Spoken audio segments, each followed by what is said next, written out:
CSS can be difficult to learn. It can be frustrating, can be boring, and often, a lot of the time, it just involves reading a lot of documentation.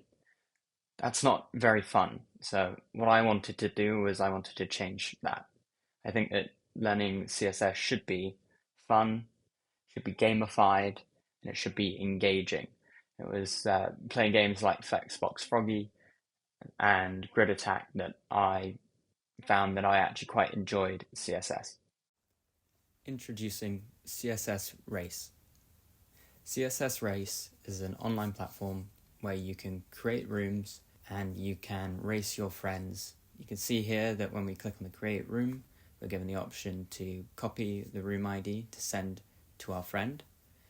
When our friend then joins our room, they'll change their status from not connected to ready. And then when they click their ready up button, you will see them go from not ready to ready.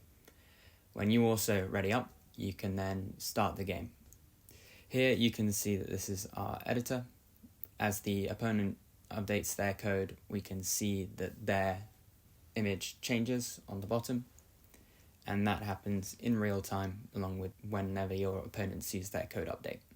We can see that when the opponent submits their score, that they will get a match percentage.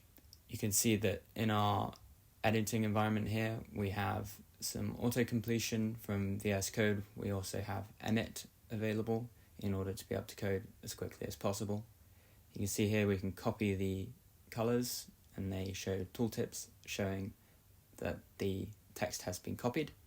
We can then see that when we submit, we get a spinner button, and when we have a 100% match, then we get a player win announcement. For my tech stack, I used React in the front end with Material UI. I also used a Socket IO client. On the server side, I used Express with Socket IO, and I used Mongo for my database storage.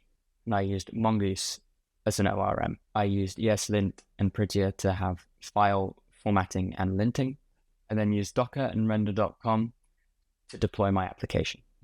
I think that taking the time to set up your environment well can save you a lot of time in the future. And having tools such as linting and formatting and pre-commit hooks saved me a huge amount of time. I also realized that sometimes you need to trade the quality of your code for some development speed. If you get too precious with your code and try and write the best code all the time, then you just write code so slowly that it's not worth doing. Also, if you use AI tools such as GitHub Copilot, I think that there are some benefits to that as long as you are the one in control of that. You need to lead GitHub Copilot. You can't have GitHub Copilot lead you.